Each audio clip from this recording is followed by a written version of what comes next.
শেষ দশক, রমজান মাসের শেষ 10 দিন রাসূলুল্লাহ সাল্লাল্লাহু আলাইহি ওয়াসাল্লাম কি করতেন? নবী সাল্লাল্লাহু আলাইহি ওয়াসাল্লাম, হযরত আয়েশা রাদিয়াল্লাহু তাআলা আনহা তিনি বলেন, ইয়াজতাহিদু ফিল আশরিল আওয়াখির মা লা ইয়াজতাহিদু ফি গায়রি। নবী সাল্লাল্লাহু আলাইহি ওয়াসাল্লাম রমজানের শেষ 10 দিন যে পরিমাণ চেষ্টা, মেহনত, ইবাদত, বন্দিগি, কষ্ট, মুজাহাদা করতেন তা অন্য কোন সময় সে পরিমাণ করতেন না। তার মানে নবীজি 11 বছর আর 11 মাস 20 দিন যে পরিমাণ ইবাদত বন্দিগি করতেন তার চাইতেও বেশি পরিশ্রম, ইবাদত, বন্দিগি আল্লাহর নবী সাল্লাল্লাহু আলাইহি ওয়াসাল্লাম রমজানের শেষ দশকে করতেন। এখন কি বোঝা গেল? নবী সাল্লাল্লাহু আলাইহি ওয়াসাল্লাম বিগত 11 মাস 20 দিন নবীজি 5 ওয়াক্ত নামাজ পড়তেন না। নবীজি বিগত সারা বছর, সারা মাস তাহাজ্জুদ রাত্রিবেলা করতেন না। রাসূলুল্লাহ সাল্লাল্লাহু আলাইহি সাল্লাম জিকির, কোরআনুল কারীমের তেলাওয়াত, দান, সাদাকা, দাওয়াত, তাবলীগ, তালিম, জিহাদ, দ্বীনের যত কাজ কোনটা তিনি বাকি মাসগুলো ছেড়ে দিতেন? ছাড়তেন কিছু তিনি? তাহলে কিছুই ছাড়তেন না, সবই করতেন। তো আবার এই 10 দিনে আইয়া বেশটি আর কি রয়েছে, কি ছাড়ছে কি? তাহলে বোঝা গেল যিনি পূর্ণ বছর সমস্ত ইবাদত পরিপূর্ণই করতেন, এরপরেও তিনি শেষ 10 দিন ওই পরিপূর্ণতার উপরেও আরো বেশি পরিশ্রম, আরো বেশি মেহনত, আরো বেশি ইবাদত করতেন। সেখানে যারা সারা বছর আমরা ঠিক মতো 5 ওয়াক্ত নামাজ পড়ি নাই, ঠিক মতো আল্লাহর হুকুম মানি নাই, তাদের কি পরিমাণ গুরুত্ব দেওয়া উচিত? যিনি সারা বছর নেক আমল ছাড়ে নাই, তিনি এর পরেও এই 10 দিনকে আলাদা আরো বেশি গুরুত্ব দিতেন, সেখানে আমাদের কি পরিমাণ উচিত? কিন্তু আফসোস, কোরআনুল কারীমের মধ্যে সূরা বাকারার মধ্যে আল্লাহ তাআলা রমজান সম্পর্কিত 5টি আয়াত 183 থেকে 187 পর্যন্ত আল্লাহ তাআলা আলোচনা করেছেন। এই 5টি আয়াতের মধ্যে রমজানের ক্ষেত্রে, রোজার ক্ষেত্রে আল্লাহ তাআলা 3টা কথা উল্লেখ করছেন। 1 নাম্বার, এই রমজানে লাআল্লাকুম তাত্তাকুন, তোমরা মুত্তাকি হবে। 2 নাম্বার, লাআল্লাহুম ইয়াশকুরুন, আমার বান্দারা শুকর কিভাবে করে, আমার শুকর, আমি আল্লাহর শুকর, কৃতজ্ঞতা আদায় করা, এই গুণ অর্জন করবে। আর 3 নাম্বার, লাআল্লাহুম ইয়ারশুদুন, তারা রুশদ, হেদায়েত, কল্যাণের পথ, গন্তব্যের ঠিকানা জান্নাতের পথ পাবে। তাহলে রমজানে আল্লাহ আপনাকে তাকওয়া দেওয়ার কথা, রমজানে আপনার মধ্যে আল্লাহর শুকর আদায় করার যোগ্যতা আসার কথা, রমজানে আপনার মধ্যে আল্লাহর রাস্তা, আখিরাতের রাস্তা, জান্নাতের রুশদ, হেদায়েতের পথ পাওয়ার কথা। আপনি সব ছেড়ে দিলেন, আপনি শুধুই জুতা আর জামাকেই গ্রহণ করলেন। আফসোস, আফসোস, হীরা ছেড়ে, মণি মুক্তা ছেড়ে সামান্য মাটির ঢিলা এটা নিলেন, ফেলে দিলেন। কি নিলেন? ফেলে দিলেন হীরামণি মুক্তা, গ্রহণ করলেন সামান্য মাটির ঢিলা। এক জোড়া জুতা, একটা জামা কে দেখবে? কেডা? এই বাংলাদেশের 18 কোটি মানুষ আমনের জুতা এটা চাইব নাকি? হ্যাঁ, আর মানুষের জুতা কিনছে না, ভাই আমনের জুতা চাইতে বলে গেছে, মানুষের আর কাম নাই। আপনি আমারে কইয়া চান না, আপনি জুতাটা চাইতাম বলে কোথাও যাইতাম? কথা বলেন, কে দেখবে? আপনার ডানে বামে সর্বোচ্চ নাইলে 50 জন মানুষ, ডানে বামের আত্মীয় স্বজন, নাইলে 100 জন মানুষ আপনার নতুন জামাটা দেখলো, আর বেশি হবে নাহলে 200 জন মানুষ। তো মাত্র 200 জন। আচ্ছা, সবাই দেখার পরে সবাই একরকম একসাথে 200 জনই তো বলবে যে না, তোমার শার্টটাই হলো বর্তমান পৃথিবীর শ্রেষ্ঠ শার্ট, এটা বলবে না? 200 জনের মধ্যে 50 জন এরম হইবে, দূর যে কোনো কালারে হয়েছে, দূর দূর দূর দূর দূর, এই জন্য তোরে আগেও কইতাম আহাম্মক, তোরে একটা গছাইয়া দিছে ব্যাকল কিতা কিনছো এটা বেড়া, তাতে আপনি সব মানা। আপনি তো রমজান রৌদ্রের মধ্যে এত কষ্ট করে 30টা দোকান খুঁজা জামাটা কিনলেন, আর এতে বেড়া করে বলে কিচ্ছু হইছে না, আর রইল কি তখন? আপনি 200 জন মানুষের নিরঙ্কুশ সমর্থন পাবেন না, 200 জন মানুষের পূর্ণ সমর্থন আপনি পাইতেন না। তাহলে কিটুকু অর্জনের জন্য এই সামান্য একজন দুইজন আলতু ফালতু মানুষ, এদের বাহবার জন্য আপনি এত বড় রমজান ছেড়ে দিলেন, ত্যাগ করলেন। আহা, এত বড় বোকা হয় কেন? এই জন্য বললাম, গাফেল জান্নাতে যাইতে পারবে না। আরেকটু আগে বাড়েন, আরেকটু ফিকির বাড়ান, আরেকটু চেষ্টা বাড়ান প্রত্যেকের কাছে। দেখেন, আরো 1000 বারও যদি বলার সুযোগ পাই, আল্লাহ যদি আরো 100 বছরও বলার সুযোগ দেয়, এটাই কথা, এটাই কথা যে আরো আগে বাড়তে হবে। বাপ, ফাস্তাবিকুল খায়রাত, আল্লাহ তাআলা বলছে, আমার বান্দারা নেক অর্জনে, কল্যাণ অর্জনের জন্য প্রতিযোগিতা করো, আখিরাতের প্রতিযোগিতা করো। সাহাবায়ে কেরাম প্রতিযোগিতা করতেন, কে কত বেশি দিবে আল্লাহর জন্য, কে কত জান বিলায়া দিবে আল্লাহর জন্য, এটার প্রতিযোগিতা করতেন। সাহাবায়ে কেরাম নেকির প্রতিযোগিতা করতেন, সাহাবায়ে কেরাম আখিরাতের প্রতিযোগিতা করতেন। আর আমরা শুধু দুনিয়ার প্রতিযোগিতাই করি, কিন্তু শেষ পর্যন্ত তাই মিলে যা আমার জন্য বরাদ্দ। এরপরে আমার তকদির খারাপ কেন? আমি মনে করছি 30 লাখ আইব, অনাইছে হুদা 20 লাখ, তোমার তকদির খারাপ। তো আপনার 20 লাখ কি তকদির দিয়ে আইছে? 10 লাখ না পাওয়াতে তকদির খারাপ, তো 20 লাখ এটাও ফেলে দেন। তাহলে এটা তো কোনো কথা? তকদির আবার খারাপ, এটা তো আপনি কেমনে ফয়সালা নিলেন? বরং বিষয়টা এই, আল্লাহর যা নির্ধারণ করা তাই আসবে, 1 জাররা 1 সুতা কমও না বেশি বেশি। এই জন্য আপনাদের কাছে আমার অনুরোধ, আমরা প্রত্যেকে ইনশাআল্লাহ মাহে রমজানের বাকিটুকু সময় আরেকবার অনুরোধ করলাম, এক ভাই হিসাবে আরেকবার নড়ে চড়ে দিলকে বুঝাইয়া আরেকটা বার বাকি সময়টা, আর মাত্র 11 দিন ধরে নেন, আরেকবার নড়ে বসেন, আরেকবার ঘুরে বসেন, আরেকবার চেষ্টা করে এইটুকু সময় কিভাবে কাজে লাগানো যায়, নিজের জীবনে আখিরাতের পুঁজি আরো বাড়ানো যায়, এটার জন্য এখন ইনশাআল্লাহ প্রত্যেকে দিল থেকে মানসিকভাবে প্রস্তুতি নেন। বলেন ইনশাআল্লাহ। কিসের উপরে ইনশাআল্লাহ বলছেন? আগামী 10 দিন ইনশাআল্লাহ পিছনের 20 দিনের চাইতেও বেশি ইবাদত, বেশি নেকিতে কাটাবার চেষ্টা করব, এই কথার উপরে ইনশাআল্লাহ। বুঝছেন কিনা কোন কিসের উপরে কইছেন ইনশাআল্লাহ? আগামী 10 দিন ইনশাআল্লাহ গত 20 দিনের চাইতেও আরো ভালোভাবে, আরো বেশি নেক আমলের জন্য চেষ্টা করুন। দোকানের সময় কমায় দেন, বাজারের সময় বন্ধ করে দেন, মসজিদে ঢুকেন, আল্লাহর বন্দিগিতে লাগে, ইবাদতে লাগে। এবার আসেন, এই আমাদের এই সূরা কদর, এটার আলোচনার জন্যই শেষ 10 দিনের গুরুত্ব বুঝা আমাদের জন্য দরকার। শেষ 10 দিন এই রমজানের, এইটার সাথে এই কদর এর ওতপ্রোত জড়িত, ঘনিষ্ঠভাবে সম্পৃক্ত। শেষ দশক, রমজান মাসের শেষ 10 দিন রাসূলুল্লাহ সাল্লাল্লাহু আলাইহি ওয়াসাল্লাম কি করতেন? নবী সাল্লাল্লাহু আলাইহি ওয়াসাল্লাম, হযরত আয়েশা রাদিয়াল্লাহু তাআলা আনহা, তিনি বলেন, ইয়াজতাহিদু ফিল আশরিল আওয়াখির মা লা ইয়াজতাহিদু ফি গায়রি। নবী সাল্লাল্লাহু আলাইহি ওয়াসাল্লাম রমজানের শেষ 10 দিন যে পরিমাণ চেষ্টা, মেহনত, ইবাদত, বন্দিগি, কষ্ট, মুজাহাদা করতেন, তা অন্য কোন সময় সে পরিমাণ করতেন না।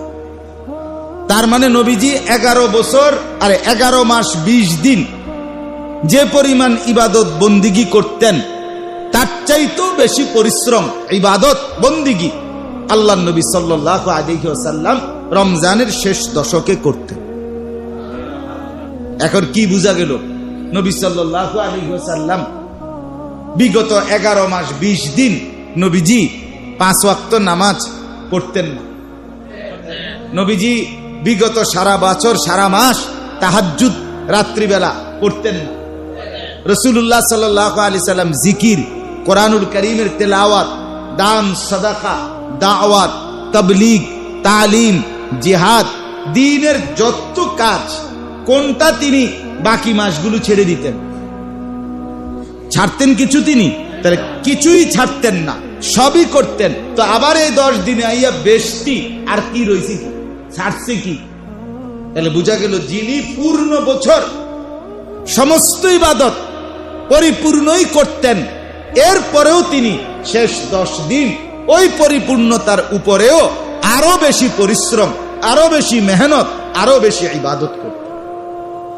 সেখানে যারা সারা বছর আমরা ঠিক মতো 5 ওয়াক্ত নামাজ পড়ি নাই, ঠিক মতো আল্লাহর হুকুম মানি নাই, তাদের কি পরিমাণ গুরুত্ব দেওয়া উচিত?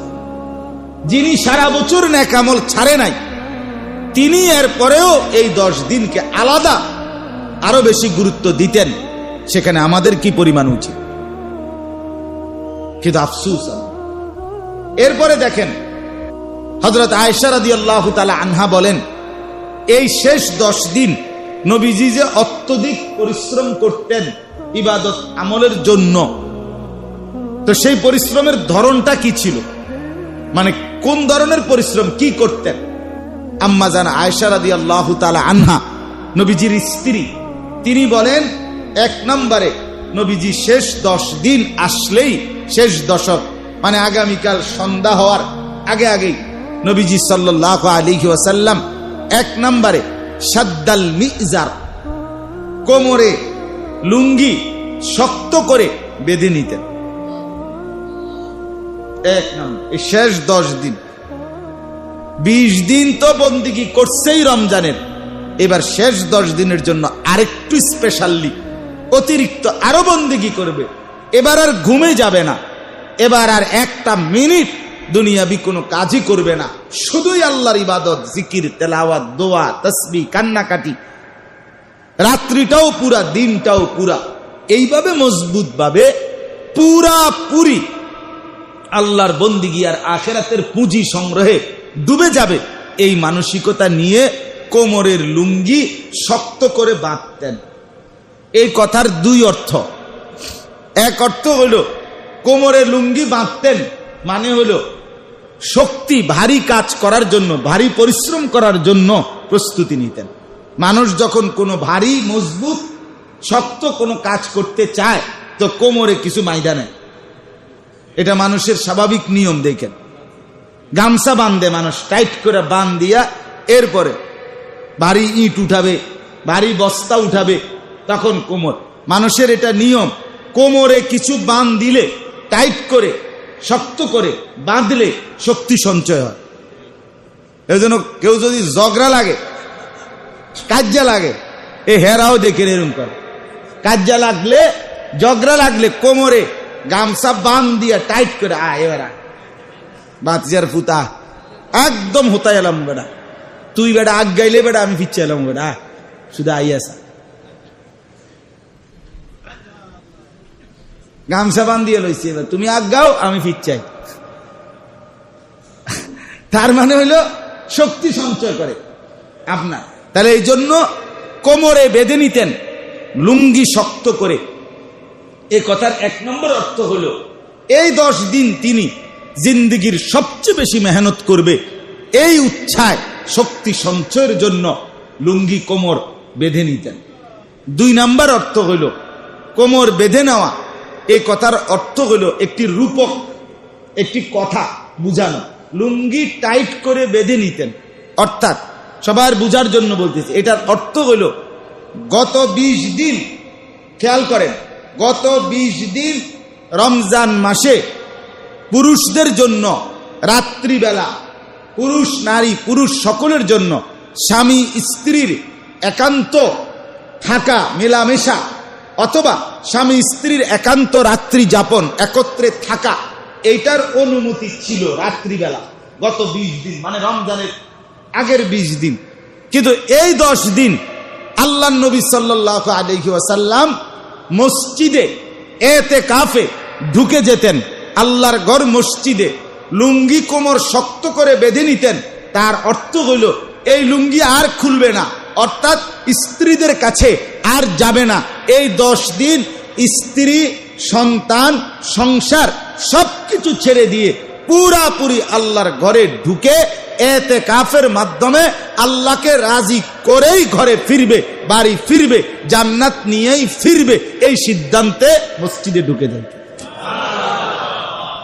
এইটা হলো ইতিকাফে ঢুকে যায়। কোমর বাঁধার একটা অর্থ কি? ইতিকাফে ঢুকতে আল্লাহর নবী সাল্লাল্লাহু আলাইহি ওয়াসাল্লাম। হ্যাঁ, ওয়ালা তুবাশিরুহুন্না ওয়া আনতুম আকিফুনা ফিল মাসাজিদ। কোরআনুল কারীমের মধ্যে আল্লাহ তাআলা রোজার যত বিধান, রমজানের কথা, ওই যে 183 থেকে 187 সূরা বাকারার যেই 5 আয়াতে বলতেছিলেন, এই সব কথা বলার পর 187 নম্বর আয়াতের লাস্টের দিকে এসে রোজার যাবতীয় কথা বলার পরে শেষ কথা আল্লাহ বলছেন ইতিকাফের কথা। ইতিকাফের কথা আল্লাহ এই কথা বলেই শেষ করছেন রোজার আলোচনা। আল্লাহ তাআলা বলেন, বান্দা রোজার কথা তো বললাম, যা যা, এবার শোনো, আমি তো জানি ওয়া আনতুম আকিফুনা ফিল মাসাজিদ, আমি আল্লাহ তো জানি তোমরা শেষ 10 দিন, শেষ দশক মসজিদের মধ্যে ইতিকাফ করবে। তাহলে এই ইতিকাফ অবস্থায় ওই গত 20 দিন রাত্রিবেলা স্ত্রীর কাছে থাকার, যাওয়ার, স্ত্রীর সাথে একত্রে রাত্রি যাপনের অনুমতি দিয়েছিলাম। কিন্তু এখন যেহেতু মসজিদে ইতিকাফ করবা, এই 10 দিন এই হুকুম তোমাদের থেকে প্রত্যাহার করা হইল।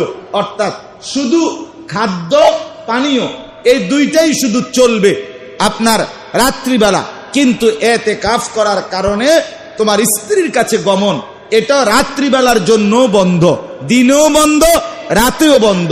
10টা দিন শুধু প্রয়োজন পরিমাণ রাত্রিবেলা খানা পান করা তো করবাই বেঁচে থাকার জন্য, কিন্তু তুমি একা শুধুই স্ত্রী সন্তান ছেড়ে মসজিদে আমার ঘরে আমি আল্লাহকে নিয়েই শুধু পড়ে থাকবো।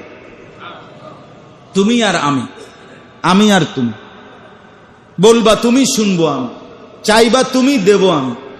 খালাস, हम यहां से तुम वहां से, दोनों जानिब से इशारा हुआ, निकल जाए दम तेरे कदमों के नीचे, यही दिल की आरजू। যে আমার জীবন, यही दिल की हसरत, यही आरजू है, निकल जाए दम तेरे कदमों के नीचे। इतिकाफে যখন কোন বান্দা ঢোকে তো সে যেন আল্লাহকে বলে, আল্লাহ আমার জান, আমার জীবন আপনার কদমের নিচে উৎসর্গ করে দিলাম। নিকাল যায় দম তেরে কদমু কে নিচে, আপনার কদমের নিচে আমার দম যাবে, আমার নিঃশ্বাস যাবে। আপনি আমারে মাফ করবেন না, আপনি আমারে জান্নাত দিবেন না, আপনি আমারে জাহান্নাম থেকে মুক্তি দিবেন না। আমি আপনার ঘরে আসছি, আপনার ঘরে বিছানা পাতলাম, আমি আপনার ঘর আর ছাড়ব না। আপনার ঘরে ঢুকলাম, আমার জান, আমার জীবন, আমার দম, নিঃশ্বাস আপনার কদমের নিচে হবে। ইহি দিল কি হাসরত, এটাই হচ্ছে আমার অন্তরের কাকুতি মিনতি। ইহি আরজু হে, এটাই আমার আশা আকাঙ্ক্ষা, এটাই আকাঙ্ক্ষা। এই যে মানসিকতা। আচ্ছা বলেন, কোন ভদ্রচিত মেজবান, কোন বাড়িওয়ালা তার ঘরের দরজায়ও যদি কেউ দাঁড়িয়ে থাকে ঘন্টার পর ঘন্টা, আরে 10টা ঘন্টা যদি কোনো মানুষ মুসাফির, কোনো প্রার্থী কোনো কিছু চায়, অভাবী, যেই কোনো বাড়িওয়ালার ঘরের দরজায় যদি দাঁড়িয়ে থাকে অনেকক্ষণ, যত বড় পাষাণ হোক, একটা সময় তার দিল নরম হয়ে যায়, হয় কিনা বলেন? তার মন ছুঁয়ে যায়, আহা লোকটা কতটা সময় ধরে দাঁড়িয়ে আছে। এখন আপনি ভাবেন এতটা সময় ধরে দাঁড়িয়ে আছে, সেখানে এক সাধারণ বাড়িওয়ালা তার মানসিকতা যদি হয় দরজায় দাঁড়িয়ে থাকলে তাকে ফিরায় দেয় না, তো যিনি আরহামুর রাহিমিন, যিনি সবচেয়ে বেশি রহমত করে নেওয়ালা, গোটা পৃথিবীর সমস্ত দয়া মায়া, যার দিলে যত দয়া, যত সৃষ্টির অন্তরে যত মায়া, সব মায়ার যিনি সৃষ্টিকর্তা দেনেওয়ালা, সেই আল্লাহ মহান রব্বুল আলামিন, তার দুয়ারে না, তার ঘরে যদি কেউ 10টা দিন 240 ঘন্টা, 10 দিনে 240 ঘন্টা না, 24 ঘন্টা করে ধরেন, তবে 240 ঘন্টা 10টা দিন একটানা যেই লোকটা বসে আছে তার ঘরে, মালিক এত বড় দাতা, তিনি কৃপণ না, তিনি বখিল না, তিনি দিতেই চায়, না দিতে চান না, বরং তিনি চাইলে ভালোবাসে, না চাইলে রাগ করে।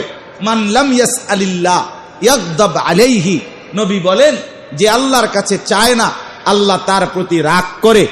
এই দুনিয়ার সবচেয়ে বড় দানশীল, বারবার চাইলে বিরক্ত হয়। আহকামুল হাকিমিন, সবচেয়ে বড় দানশীল আল্লাহ, বারবার না চাইলে বিরক্ত হয়। তিনি না চাইলে রাগ করে, চাইলে খুশি হয়। সেকেন্ড সেকেন্ড, মিনিট মিনিট, পলক পলকও যদি বান্দা চায়, আল্লাহ তাআলা ভালোই বাসে। নবীজি বলছেন ফাওয়াল্লাহি লা ইয়ামাল্লাল্লাহু হাত্তা তামাল্লু, আল্লাহর কসম উম্মত, বুখারীর হাদিস, নবীজি বলেন আল্লাহর কসম, তোমরা চাইতে চাইতে ক্লান্ত হবে, রব্বে করিম দিতে দিতে ক্লান্ত হবে না। আল্লাহ ক্লান্ত হয় না, আল্লাহ ক্লান্ত হয় না, দিবেন দিতে দিতে ক্লান্ত হবেন না। তো সেই মালিকের ঘরে, আল্লাহর ঘরে যদি কেউ আসে, ঢোকে, আল্লাহর ঘরে কেউ যদি এতেকাফ করে, তো আল্লাহ তাআলা তাকে দেবে না, কি বলে, তাকে মাগফিরাত দেবে না, তাকে রহমত দেবে না, তাকে নাজাত করবে না। আমনে সাদওয়ানে বই আমনেরে দিব, হ্যাঁ, আমনে জুতার দোয়ানে বইয়ে রয়েছেন, আমনেরে দিব, হ্যাঁ, এবারে দিত না। তাইলে বলে কি পরিমাণ রহমত মাগফিরাত, কি পরিমাণ নাজাত, কি পরিমাণ আল্লাহ তাআলার অবারিত অফুরন্ত নিয়ামত এই ব্যক্তি পান। এই জন্য বললাম, আল্লাহর নবী সাল্লাল্লাহু আলাইহি ওয়াসাল্লামের শেষ দশকের আমল কি ছিল? নবীজি শেষ দশকের মূল আমল ছিল এতেকাফ। এতেকাফ নবী সাল্লাল্লাহু আলাইহি ওয়াসাল্লাম প্রথম বছর পূর্ণ 30 দিন, 1 মাস, রমজান পুরাটা এতেকাফ করছেন। এরপরে জিবরাইল আলাইহিস সালাম জিজ্ঞেস করছে, জানাইছে আয়েশা, ইয়া রাসূলুল্লাহ, শবে কদর শেষ দশকে। তখন নবী সাল্লাল্লাহু আলাইহি সাল্লাম পরের বছর থেকে মৃত্যু পর্যন্ত, হাত্তা তাওয়াফাহুল্লাহ, বুখারীর হাদিস, নবী সাল্লাল্লাহু আলাইহি সাল্লাম একেবারে মৃত্যু পর্যন্ত তিনি প্রত্যেক বছর শেষ 10 দিন আল্লাহর ঘর মসজিদে অবশ্যই এতেকাফ করতেন। এতেকাফ করতেন। এভাবে নবীর মৃত্যু হয়েছে, ইন্তেকাল করতেন। আর যে বছর নবী ইন্তেকাল করছে, মৃত্যুবরণ করছেন, সেই বছর নবীজি, স্পষ্ট হাদিসে আছে, নবীজি 20 দিন এতেকাফ করছে। তাহলে প্রথম বছর করছিলেন 30 দিন, পরবর্তী সব বছর করছে শেষ 10 দিন, আর শেষ বছর করছে 20 দিন। তাইলে ছেড়ে দিছে কোন বছর? 10-এর থেকে কম করছে কোন বছর? কথা বলেন না কেন? বুঝছেননি আমার কথাটা? তাহলে আল্লাহর নবী সাল্লাল্লাহু আলাইহি ওয়াসাল্লামের শেষ দশকের আমল কোমর বেঁধে নিতেন। এই কথার 2 অর্থ বললাম। এক অর্থ, অতিরিক্ত ইবাদতের জন্য প্রস্তুতি নিতেন, আর দ্বিতীয় অর্থ হইল তিনি মসজিদে এতেকাফে ঢুকে যেতেন, লুঙ্গি বেঁধে ফেলতেন, মানে হলো স্ত্রী থেকে একদম বিচ্ছিন্ন হয়ে শেষ 10 দিন আর রাত্রেও বিবির কাছে যাবে না, স্ত্রী সন্তানের কাছে যাবে না, বরং পুরাপুরি মসজিদে এসে এতেকাফে বসে যেত। এখন এরপরের আমল কি? আম্মা জান আয়েশা রাদিয়াল্লাহু তাআলা আনহা বলেন, ওয়া আহইয়া লাইলাহু, নবীজি সাল্লাল্লাহু আলাইহি সাল্লাম রমজানের শেষ 10 দিন রাত্রিবেলা বলা চলে পুরাটাই জেগে থাকতেন। শেষ 10 দিন আর ঘুমাতেন না। শেষ 10 দিন। আমি যেদিন আপনার মক্কা শরীফ থেকে আসব, শুক্রবার জুমার পরে আমাদের জুমার নামাজ পড়ছি, জুমার পরে আমরা বাস আসছে কিছুক্ষণ পরে, এরপরে আমরা জিদ্দা আসছি, ফেরত আসার পথে আর কি। তো বৃহস্পতিবার রাত, শুক্রবার দিন জুমার পরে আমরা চলে যাব, আমরা জানি, আমাদের নির্ধারিত মুআল্লিম বলে দিছে। তাহলে বৃহস্পতিবার দিন রাত, এই সারা রাত আমি আর হোটেলেও যাই নাই, ঘুমও যাই। ওই রাত পুরাটাই আল্লাহর ঘরের কাছেই ছিলাম। কেন? আমি তো জানি আগামীকালকে আমি আবার কি করব, চলে যাব। আগামীকাল জুমার পরে আমার চলে যেতে হবে। আমি যদি আর এই রাত কোনোদিন না পাই, আমি যদি মালিকের ঘরে আর আসতে না পারি, কাহা ये मेरी किस्मत के तवाफ तेरे घर का मैं जागता हूं या रब या ख्वाब देखता हो। हाँ, कराची हजरत रहमतुल्लाह अलैह, हजरत मौलाना शाह हकीम मोहम्मद अख्तर रहमतुल्लाह अलैह বলতেন, আল্লাহর ঘরের সামনে তাওয়াফ শুরু করে উনি বলতেন, হায় মাওলা, এটা আমার কি পরিমাণ খুশ কিসমত, আমি আপনার ঘরের চারদিকে ঘুরছি। মাই জাগতা হো ইয়া রব ইয়া খ্বাব দেখতা হো। হায় মাওলা, আমি বুঝতেছি না আমি কি স্বপ্ন দেখছি না জেগে আছি। আমি আমার সাথে যারা ছিল তাদেরকে বারবার বলছি যে ভেবে দেখেন, এটা আল্লাহর ঘর কাবা, এর চারদিকে আমরা ঘুরতেছি, হাঁটতেছি, যেখানে আমরা কদম ফেলতেছি, হতে পারে কি এটাই নিশ্চিত যে বিগত 1450 বছর আগে এই জায়গার চারদিকে এখানেই রাসূল আকরাম সাল্লাল্লাহু আলাইহি সাল্লামের কদম বারবার পড়ছিল। আমি সেই কদম ছুঁইতে পারলাম, সেই কদমের নিচে আমার কদমও লাগাইতে পারলাম। এর চাইতে বড় সৌভাগ্য আর কি? কত লক্ষ সাহাবায়ে কেরাম, কত আউলিয়া, কত বুজুর্গ, কত আল্লাহ তাআলার প্রিয় আশেক বান্দাদের চোখের পানি এই মাটিটার মধ্যে পড়ছে। ভেবে দেখেন। আব্দুল কাদের জিলানী কি পরিমাণ কান্না কাঁদছে যখন তাওয়াফ করে। জুনায়েদ বাগদাদি যখন আল্লাহর ঘরের চারদিকে ঘুরছে, ভেবে দেখেন কেমন কান্নাটা কাঁদছে। বাইজিদ বুস্তামি যখন ঘুরে তখন কি কান্নাটা কাঁদছে। ইমামে আজম আবু হানিফা যখন এই ঘরের চারদিকে ঘুরতো তখন কেমন কান্নাটা কাঁদতেন। আবু বকর যখন ঘুরতো, ওমর যখন ঘুরতো, ওসমান আলী যখন ঘুরতো, এই ঘরের চারদিকে কি পরিমাণ কাঁদতো বলে। এজন্য এটা ভাবার বিষয় যে হায় আমার রমজান চলে তো যাচ্ছে, আর যদি ফিরে না আসে, এমন রাত যদি আর না মিলে, এমন বছর যদি আর না মিলে। এবারের রমজানে কি কেউ মারা যায় নাই পৃথিবীতে? কথা বলেন না কেন? প্রতিদিন মুসলমান কি মরছে না? আমরা তো 12 দিন ছিলাম মক্কায়, এই 12 দিনে প্রত্যেক ওয়াক্তেই তো জানাজা পড়ছি। তো রমজানে জানাজা পড়ছি না আমরা? প্রতি ওয়াক্তেই তো জানাজা পড়লাম। হ্যাঁ, এজন্য আমরা কিতাবের মধ্যে পড়ছি, ইমাম ইবনু রজব হাম্বলি রাহমাতুল্লাহর কিতাবে আছে লাতাইফুল মাআরিফে, যে হায় আল্লাহর বান্দা, প্রতিটা ভোর কত মানুষের জীবনে শুরু হয় কিন্তু সন্ধ্যা পর্যন্ত পূর্ণতা পায় না। কত মানুষের জীবনে সন্ধ্যা শুরু হয় কিন্তু ভোর পর্যন্ত সে হায়াত পায় না। ঠিক না এমন? তো এই রমজানকে আশা করে, আচ্ছা যেই লোকটা রমজানের চাঁদ উঠছে যখন, তখন ওই দিন রাতে যে লোকটা মারা গেছে সে তো গতকালকেও চাইছিল আল্লাহ রমজান পর্যন্ত পৌঁছায় দেন, তো সে ব্যক্তিটাতে প্রথম মুহূর্তেই ইন্তেকাল করলো। এই লোকটাও তো দোয়া করছিল কিন্তু আল্লাহ তাআলা তো তার নসিবে রাখলো না। রমজানের আগের দিন যার মৃত্যু হয়েছে, চাঁদ উঠার 1 মিনিট আগে যে মরছে, কথা বলেন না, চাঁদ উঠার 10 মিনিট আগে যে মৃত্যুবরণ করলো, সেও তো আশা করে রাখছিল আল্লাহ রমজান পর্যন্ত পৌঁছায় দেন, কিন্তু 10 মিনিট আগে, 1 মিনিট আগে সে জানতে পারছে, বুঝতে পারছে, হায় আমার নসিব ছিল না। সেখানে আমাকে আপনাকে আল্লাহ তাআলা আজকে 19 রমজান পর্যন্ত পৌঁছাইছে। আখিরাতের পুঁজি কোথায় বাপ? আমার কোথায়, আপনার কোথায়? বলেন আল্লাহর বান্দা, বলেন। আখিরাতের পুঁজি কোথায়? পূর্ণ 20 রাকাত তারাবি ইহতিমামের সাথে পড়ছেন, কয়জন মিলবে? কোরআনুল কারীমের তেলাওয়াতের খতম করছেন, কয়জন মিলবে? হায়, গাফলতি শেষ হবে কোন দিন? আর কি বললে, আর কোন সুযোগ দিলে আল্লাহ? আপনি শুধু হিসাব করে দেখেন। আল্লাহ তাআলা বলছে, বন্ধু আমি বলছি লাইলাতুল কদরি খায়রুম মিন আলফি শাহর। একটি রাত 1000 মাসের রাতের চাইতেও উত্তম।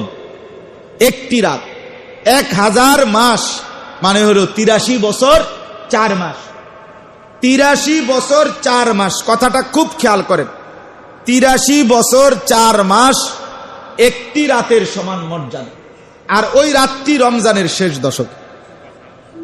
তাহলে রমজানের শেষ 10 দিন আপনি এবার ধরেন, আপনি রমজানের শেষ 10 দিন হিসাব করেন 240 ঘন্টা।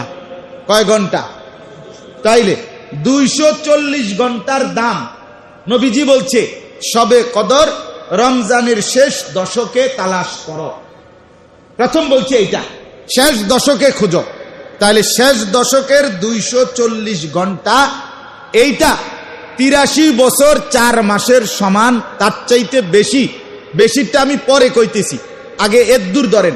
83 বছর 4 মাস, তাইলে প্রতি ঘন্টার দাম কত? 240 ঘন্টার দাম যদি হয় 83 বছর 4 মাস, তাহলে প্রতি ঘন্টার দাম আপনি ভেবে দেখেন, প্রতি ঘন্টা কতটা দামি। আচ্ছা, আরো কমায় আনেন। রাসূলুল্লাহ সাল্লাল্লাহু আলাইহি ওয়াসাল্লাম বলছে, শেষ দশকের বেজর রাত্রিগুলোতে শবে কদর তালাশ করো। কোন দিনগুলোতে? বেজর দিনগুলোতে। 21, 23, 25, 27, 29। তাহলে এবার 5 দিন ধরেন। কথা বোঝেন নাই? এবার কয় দিন ধরেন? 10 দিন বাদ দেন, 5 দিনে এবার গণেন। 5 24 কত? 120। লাজন যোগ বিয়োগ জানে না। 5 24 কত? 120 না? 10 24, 24 ঘন্টায় একদিন কিনা?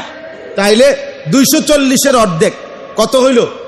এবার বলেন, ওই 83 বছর 4 মাসের মর্যাদা লাইলাতুল কদর, আর এই 5 দিনের মধ্যে লাইলাতুল কদর আছে, ঠিক কিনা বলেন না?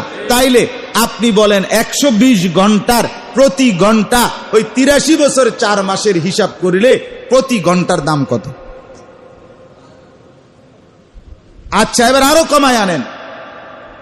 এই 5 দিন বেজর রাত্রিতে হলো লাইলাতুল কদর। শবে কদর দিনে না রাতে? রাতে। তাহলে এখানে এবার 12 ঘন্টা বানান। 24 ঘন্টা থেকে 12 ঘন্টা বাদ দিয়া রাতের 12 ঘন্টা ধরেন, তাইলে 5 12 কত? 60 ঘন্টা। এবার বলেন 83 বছর 4 মাস যদি হয় শবে কদরের মর্যাদা, এই 60 ঘন্টার ভিতরে কি আছে? শবে কদর আছে। তাহলে এই 60 ঘন্টার এক এক ঘন্টার কতটা দাম? আরো কমাই আনেন। এইবার শবে কদর এই 5 রাত্রির কোন এক রাতে, বুঝেন না কথা? এই 5 রাত্রির কোন এক রাত্রে, তাহলে সেই রাত্রিটা, যেই রাত্রিটাই শবে কদর হইল, সেই 12 ঘন্টার দাম কত? বলেন। ওই 12 ঘন্টার এক এক ঘন্টা, এক এক মিনিট 83 বছর 4 মাসের সাথে মিলাইয়া গুনেন, কি পরিমাণ মর্যাদা, কি পরিমাণ কদর করিলে, কি পরিমাণ ইজ্জত করিলে, কি পরিমাণ সম্মান করিলে শবে কদরের মর্যাদা। আল্লাহ তাআলা আমাদের জন্য দয়া করে এই উম্মতে মুহাম্মদীর জন্য রাসূলুল্লাহ সাল্লাল্লাহু আলাইহি ওয়াসাল্লাম স্পষ্ট হাদিসে বলছে, একমাত্র আল্লাহ তাআলা আমার উম্মতের জন্যই শবে কদর দান করেছে। শবে কদর আমার উম্মতের বৈশিষ্ট্য। হায়, কত বড় নবী পেলেন, কত বড় নবী, যার দিকে তাকাইয়া আল্লাহ তাআলা প্রতিবার বন্ধুর দিকে তাকাইলেই উম্মতের জন্য লক্ষ কোটি নিয়ামত দিয়ে দেয়। সব নবীর উম্মত আগে ইবাদত করতে হইলে নির্দিষ্ট জায়গা নির্ধারণ করতে হইতো, ঘর বানাইতে হইতো, নির্ধারিত জায়গায় ইবাদত করতে হইতো। আল্লাহ বন্ধুর দিকে তাকাইয়া বলে, বন্ধু আগে তো নিয়ম ছিল যে নির্দিষ্ট জায়গার বানাইয়া ইবাদত করতে হবে, আমাকে সেজদা দিতে হবে। আমনের বেলায় কিতাম কনসাই তো আল্লাহ তাআলা বলে, শুনেন, আপনি কি আর তাদের মতো? আপনি না আমার বন্ধু, যান আপনার জন্য আমার পুরা জমিন সেজদার জায়গা বানায়। আপনি না আমার আপনজন, আলাদা। আল্লাহ তাআলা বলতেছেন, বন্ধু, আগে না আপনার কোরবানি করলে খাওয়ার অনুমতি ছিল না, শুধু কোরবানি করবে, রেখে আসবে কোনো উঁচু জায়গায়, আমি আল্লাহ আগুন আইনা জ্বালায়া দিতাম। এটা ছিল আমার আগে নিয়ম। বিকুরবানিন তাকুলুহুন নার, আগুন খেয়ে ফেলতো। আল্লাহ বলে, বন্ধু, এই আপনার উম্মত যে কোরবানি করবে, এগুলো কি করতাম কন্ত? আগুনে জ্বালায় দিতাম? না না, আপনি না আমার বন্ধু। না, আপনি বলেন আপনার উম্মতকে, ওরা এগুলো খাক, পুরাটাই আমি এমনিতেই নেকি দিয়ে দেব। আমি পুরাটা কোরবানি গরু তাদের খাওয়ার অনুমতি দিলাম। ফাকুলু মিনহা ওয়া আতইমুল কানিআ ওয়াল মু'তা। আল্লাহ বলছে, কোরবানি করছো, আচ্ছা মাশাআল্লাহ, চলো এবার খাও, তোমরাও খাও, অভাবীকে, গরিব দুঃখীকেও খাওয়াও। এভাবে একটা দুইটা না বাপ, এভাবে একটা দুইটা। রাসূলুল্লাহ সাল্লাল্লাহু আলাইহি ওয়াসাল্লামের দিকে তাকিয়ে, বন্ধুর দিকে তাকিয়ে আল্লাহ তাআলা অসংখ্য অগণিত বিষয় তিনি নবীজির দিকে তাকাইয়া উম্মতের জন্য আলাদা শ্রেষ্ঠত্ব মর্যাদা দিয়েছেন। ঠিক শবে কদরে, শবে কদরও কি এক। শবে কদর শুধু কেবল আমরা তাফসীরের মধ্যে পড়ছি, আপনারাও শুনছেন এই ঘটনা। রাসূলুল্লাহ সাল্লাল্লাহু আলাইহি ওয়াসাল্লাম সাহাবীদের সামনে একদিন বর্ণনা করছেন, পূর্ববর্তী জামানায় এক লোক 1000 বছর আল্লাহর ইবাদতে এভাবে কাটাইছে যে রাত্রিবেলা ইবাদত করত, দিনের বেলা জিহাদ করত, আল্লাহর রাস্তায় যুদ্ধ করত দিনের বেলা, আর রাত্রিবেলা নামাজের মুসল্লায় দাঁড়িয়ে থাকত। এভাবেই লোকটা 1000 মাস কাটাইছে।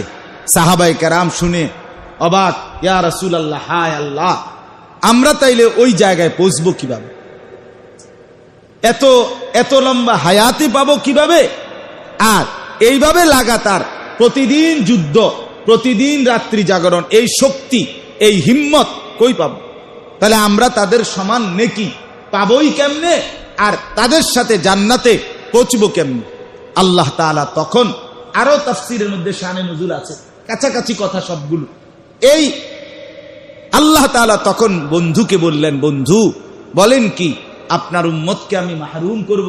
এটা কি হয়? আপনি না আমার আপনজন, আপনি না আমার বন্ধু, আপনি কি না আমার বন্ধু? চলেন, ওই বেটা 1000 বছর লাগাতার ইবাদত বন্দিগি করে যা হাসিল করেছে, আপনার উম্মতকে আমি এক রাতেই তা দিয়ে দেব। লাইলাতুল কদরি খায়রুম মিন আলফি শাহর। এক রাত্রি বন্ধু আমি ঘোষণা দিলাম। ওমা আদরাকা মা লাইলাতুল কদর। বন্ধু আপনি জানেন কি লাইলাতুল কদর কি? আল্লাহ বলে, বন্ধু জিবরাইল আন্দাজ করবে না, আপনি বন্ধু আন্দাজ করতে পারবেন না। গোটা কায়নাত মিলে লাইলাতুল কদরের মর্যাদা সংখ্যা গুণে অথবা যোগ বিয়োগ করে কোনো কিছু দিয়ে মর্যাদা বুঝাইতে পারবে না। আমি রব্বুল আলামিন, আমি মাওলা, আমি নিজেই বলছি বন্ধু, লাইলাতুল কদরি খায়রুম মিন আলফি শাহর। 1000 মাসের চাইতেও উত্তম রাত, এটার নাম লাইলাতুল কদর। সুবহানাল্লাহ, সুবহানাল্লাহ তো বুঝছেন না, বুঝতেন সুবহানাল্লাহ কারে কয়? মানে বিষয়টা হলো 1000 মাস এর চাইতে খায়ের, উত্তম। এখন 1000 মাস ধরিলে হয় 83 বছর 4 মাস। আল্লাহ বলছে 83 বছর 4 মাসের সমান লাইলাতুল কদর নাকি? না না, কথাটা আবার বুঝেন। 83 বছর 4 মাসের সমান না, না না, 83 বছর 4 মাস 1000 মাসের চাইতেও খায়ের বেশি, উত্তম। এই বেশি, এবার বলেন বেশি তো আপনি 100 টাকা নির্ধারণ করছেন, কিছু বেশি দিয়েন। এই বেশি তো 2 টাকাও বেশি, কথা কয় না, 1 টাকাও তো কি বেশি, 5 কেজির লগে 100 গ্রামও তো বেশি, 200 গ্রামও বেশি। এখন এই 1000 মাসের চাইতেও বেশি, সেই বেশিটা কদ্দুর বলছে যিনি, তিনি জেদ্দুর। আগে কইতে পারবেন এটা। মেম্বারে যদি কয় বড়, এটা জেদ্দুর বড়। চেয়ারম্যানে যদি কয় বড়, এটা আট্টু বড়। এমপি যদি কয় বড়, বড় অনুদান দিছি, এটা আট্টু বড়। মন্ত্রী হিসাবে অনুদান দিয়ে যদি কয় বড় একটা বরাদ্দ দিছি, এটা আরো বড়। প্রধানমন্ত্রী দিলে এটা আরো বড়, প্রেসিডেন্ট দিলে আরো বড়, তো রব্বুল আলামিন দিলে কত বড়। আল্লাহ কত বড় আপনি আন্দাজ করেন না। তাইলে লাইলাতুল কদরে খায়রুম মিন আলফি শাহর, আল্লাহ তাআলা বললেন, এটা খুব খেয়াল করতে হবে। 83 বছর 4 মাস 1000 মাসের চাইতেও উত্তম। এখন এই বেশিটা চাইতেও বেশি, এই চাইতেও বেশি, এই বেশির পরিমাপ জিব্রাইলও জানে না, এই বেশির পরিমাপ সমস্ত আম্বিয়ারাও জানে না, এই বেশির পরিমাপ কোন ওলামা আউলিয়া কেউ জানে না। 1000 মাসের চাইতে বেশিটা কদ্দুর সেটা শুধু জানে আল্লাহ। তিনি যেমন বড়, তার দেওয়া জিনিস সেটাও তেমন বড়, সেটা তেমন। ইদা রাআইতা থাম্মা রাআইতা নাঈমান ওয়া মুলকান কাবীরা, আল্লাহ বলে আমার জান্নাতি বান্দা যখন জান্নাত দেখবে তখন সে বুঝবে এটা একটা বিশাল বড় মুলকে কাবীর, বড় একটা সাম্রাজ্য, বড় একটা বাগান, বড় একটা বাড়ি, বড় একটা ভিটা আমি তাকে দিছি। এখন আল্লাহ যে বলছে একটা বড় বাড়ি মনে করবে, বুঝবে এই বড়টা কয় শতক, 100 শতক, কথা কয় না। 100 শতক ওয়ালা একটা বাড়ি দেখলে তো আপনার মাথা ঘুরে যাবে, কথা কয় না। 200 শতক বাংলাদেশটার সমান, বাংলাদেশটার সমানে যদি বাড়িটা হয় তাইলে তো আপনার মাথা ঘুরাবে, ঘুরাবে কিনা বলেন? হ্যাঁ, সেটা বাংলাদেশটার সমান না। না, রাসূলুল্লাহ সাল্লাল্লাহু আলাইহি ওয়াসাল্লাম বলেন, সর্বনিম্ন সর্বশেষ শেষ জান্নাতীকে যেই জান্নাত দেওয়া হবে সেটা হবে 10টা দুনিয়া বরাবর। কয়টা দুনিয়া বরাবর? 10 দুনিয়া বরাবর। তাইলে কত বড়? তাহলে আল্লাহ যখন কোনো কিছু বড় বলে, উত্তম বলে, সেটা কত বড় হয় এটা একটা আইডিয়া করেন। সর্বনিম্ন বড়টা যদি হয় 10 দুনিয়া বরাবর, সর্বোচ্চ আবু বকর সিদ্দিককে যেটা দিবে সেটা কত বড়, ওমরকে যেটা দিবে সেটা কত বড়, এবং নবীদেরকে যেটা দেবে সেই জান্নাত কত বড়, রসুলকে যেটা দেবে সেটা কত বড়, বলেন আন্দাজ করে। তো সেই আল্লাহর বড় কেমন হয় এটার একটা আইডিয়া করে। আল্লাহ বলছে ওয়া জান্নাতিন আরদুহাস সামাওয়াতু ওয়াল আরদ, তোমাদের জান্নাত যেটা দেব সেটা কেমন বড়, আসমান এবং জমিন যেটুকু প্রশস্ত তার প্রস্থ দৈর্ঘ্য না, প্রস্থ হবে এটুকু। এটুকু বা বললেন কেন? এবার এখানের এই কথাটার মধ্যে আসেন। তাফসীরের মধ্যে লিখছে, আরবের মধ্যে আরবি ভাষায় 1000-এর চাইতে অধিক বুঝানোর মতো কোনো সংখ্যাই নেই। আলফের পরে কিছু নাই, বুঝেন না? আলফ 1000, এরপরে কি নাই? সংখ্যা নাই, সংখ্যাই নাই। এরপরের যা এ লাখ কোটি এটার লগে মিলাই করতে হবে। সর্বোচ্চ সংখ্যা আপনার আরবিতে, আরবি ভাষায় আলফুন কত? 1000। 1000। আমি এবার ওই ইন্দোনেশিয়ার টাকা দেখছি, 1 লাখ টাকা, টাকাটার মধ্যে ডাইরেক্ট লেখা 1 লাখ। ইন্দোনেশিয়ান টাকা 1 লাখ টাকাওয়ালা নোট আছে। 1 লাখ টাকা মনে এতুডি, এ কমপক্ষে দূর হইব ওজন, এতগুলো একত্র করার পরে 500 রিয়াল হয়েছে। একদম মানে কম মূল্য। অনেকগুলো 1 লাখ ওয়ালার টাকা, 1 লাখ লেখা, অনেকটি একত্র করার পরে আপনি সৌদি আরবের কি 500 রিয়াল দেখলেন দিল যে, তে বেড়া এটার বিনিময়ে আপনার অনেকগুলো কি দিছে, 1 লাখ টাকার নোট দিছে। কয়টা আর আমি বুঝছি না, এতটা গুনছি না, কিন্তু অনেকগুলো হবে। তাইলে এখানে আমি বুঝলেন যে লাইলাতুল কদরের মর্যাদা শবে কদরের মর্যাদা, এটা 1000 মাস, এটা হলো আরবের বাকরীতির কারণে বলছে, অথবা ওই ব্যক্তির ইবাদতের পরিমাণ ছিল 1000 বছর, ওইটা বলার জন্য বলছে। কিন্তু মূল উদ্দেশ্য হইল লাইলাতুল কদর, শবে কদরের মর্যাদা কত সেটা জিবরিলও জানে না, সেটা একমাত্র আল্লাহ রব্বুল আলামিনই জানে। তিনি যত বড়, তার বড় ততটাই বড়, ততটাই বড়। এখন আসেন এই দুই কথা, এবার আমি এরপরে তর্জমা বলব, তর্জমা বললেই কথা শেষ। এই দুই কথা এবার মিলান। এটা হলো রমজানের শেষ দশক, রাসূলুল্লাহ সাল্লাল্লাহু আলাইহি ওয়াসাল্লাম অত্যধিক মেহনত করতেন। আর এই অত্যধিক মেহনতের বিশেষ চিহ্ন কি দিয়া, মানে আগে 5 ওয়াক্ত পড়তেন নামাজ, এখন 6 ওয়াক্ত পড়তেন। আগে কোরআনুল কারীম তেলাওয়াত করতেন আধা পারা, এখন 1 পারা পড়তেন না। মানে এই অত্যধিক অন্য সময়ের চাইতে তিনি বেশি পরিমাণ আমল করতেন। এটার নমুনাটা কি, কি আমলটা কি? সেই আমলটাই এতে, সেই আমলটা হলো মানে গত 11 মাস 20 দিন তিনি যাই বন্দেগী করতেন, স্ত্রী, সন্তান, সংসার, সাহাবায়ে কেরাম, ঘর পরিবার, অন্যান্য সব কার্যক্রম সাথে নিয়ে কি করতেন? ইবাদত করতেন। কিন্তু এই 10 দিন মসজিদে চলে আসতেন, এতেকাফে ঢুকে যেতেন, শুধুই কেবল দিবা রাত্রির 240 ঘন্টা পুরাটাই আল্লাহর জন্য দিয়ে দিতেন। এটাই অত্যধিক, এটাই মূল অর্থ, এটাই মূল চাহিদা।